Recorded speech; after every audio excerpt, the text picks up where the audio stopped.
Hey YouTube family, welcome back to my channel. This is Priyansi. So welcome to the last part of Mother's Day painting series, and today we are going to do a painting of pregnant women.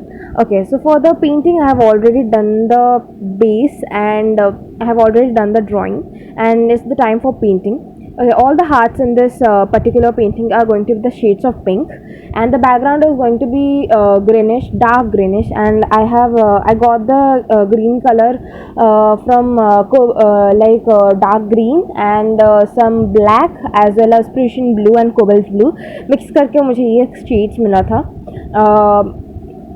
Image में शायद मतलब screen में शायद आपको ये दिख रहा हो कि थोड़ा सा ब्लैक है, बट नहीं, ये ग्रीनिश टाइप का है. आपको लास्ट में जो फोटोग्राफ्स अटैच होगा उसमें पता चल जाएगा कि कौन सा शेड क्या है particularly. For the woman there is a very light shade of pink which is mixed with some scarlet lake and white and red somehow I think so. या उससे मिलकर ये वाला प्रॉपर शेड मुझे मिला है.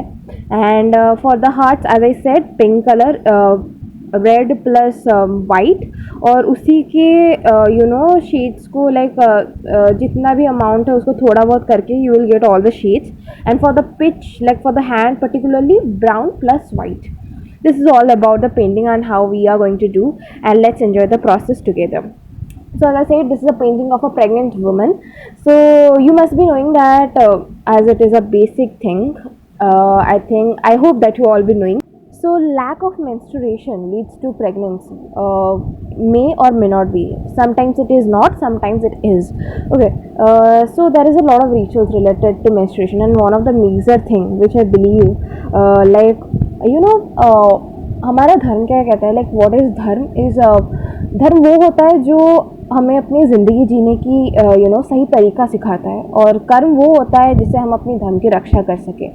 तो one is I have a question for all of you के, क्या आपको ऐसा लगता है कि एक माँ अपने बच्चे के लिए कभी अशुभ हो सकती है?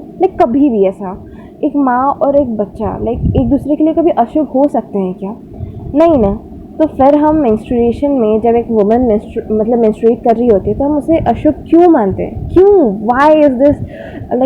जब भी कोई इम्प्योर वाली चीज़ आती है, अशुभ वाली चीज़ होती है, वो एक वुमन की तरफ ही धकेला दिया जाता है. I have seen a lot of times, जब पहली बार woman menstruate, that is known as menarche, and at that time मुझे नहीं पता है कि बाकी एरियाज़ में क्या रिचुअल्स है. हमारे सोसाइटी में जहाँ actually I am staying, proper Odisha में साउथ में भी है ये रिचुअल्स कि इसे सेलिब्रेट किया जाता है. First time when I got menstruation, मेरे को पहले दैट इज़ अशुभ वाला थिंग, तो वो होता ही है. आपको उसके लिए नहाना होता है और थोड़ा बहुत रिचुअल्स होता है, उसको परफॉर्म करना होता है. उसके बाद आप घर में एंटर करते हो. मेरे को एक रूम में बंद कर दिया, नहीं तो बंद नहीं किया गया, बट इट्स बंद ही कर दिया गया.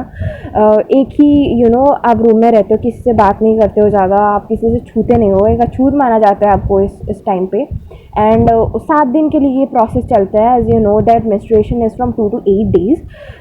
सो ये प्रोसेस चलता है, और उसके बाद क्या होता है कि जब 7वां दिन होता है आप फिर सिर धो के नहा लेते हो, और फिर आप you got pure, and now you can touch the god and you can touch everything. Okay, so ये वाली मेंटेन चीज़ करी जाती है, और उसके बाद आपको सेलिब्रेट किया जाता है. फॉर मी ये एक दिखावा है, जस्ट अ दिखावा, नथिंग एल्स. अगर आप एक एक इम्प्योर कंसेप्ट, आज भी 7 दिन आपको रूम में नहीं बंद किया जाता, लेकिन जब भी आपको मेंस्ट्रुएशन होता है, ब्लीडिंग होता है, स्टार्ट होता है, तो आपको पहले ये करा जाता है कि you need to be pure first. आपको पहले नहाना होता है, उसके बाद आप प्योर हो जाते हो. उसके बाद आप लेकिन उसके बाद भी आपको certain amount of certain things होता है जिसे आपको छूना नहीं होता है, जिसे आपको करना नहीं होता है. जो भी ऑस्पिशियस चीज़ होती है, अगर उसमें हमारा हाथ भी लग जाता है ना, तो उस चीज़ को फेंक दिया जाता है. And a lot of rituals goes on marriages and all lot of things. I think this is just unfair and injustice and nothing at all.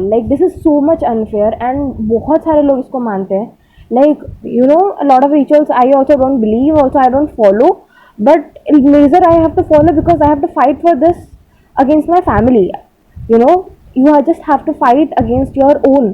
That's why I think these gets complicated, and I think you need to understand, people, we need to understand that this is not a disease or this is not a श्राप, this is a आशीर्वाद, right? भगवान का आशीर्वाद होता है, और इसे हम श्राप बना देते हैं. हम I think it's so painful, it's so irritating, frustrating. The whole month women goes through hormonal changes, and what we do, all this ritual we associate with it, and हम लोग ना सिर्फ और सिर्फ इसको सिंपथी या हेट की तरफ से दिखते हैं। लाइक दो नज़रिया होता है, आज तक मैंने यही दो फेस करा है, या तो नफरत या तो सिंपथी होती है। And I think I am as a woman, I don't deserve this treatment from people, from the society. And मुझे नहीं पता कितनों को इससे प्रॉब्लम है, बट मुझे तो प्रॉब्लम है, इसलिए मैंने इस बात को बोला। तो यस, आज के लिए इतना ही। Till then take care, stay safe, bye bye. मिलते हैं अगले हफ्ते। Thank you for watching. Bye.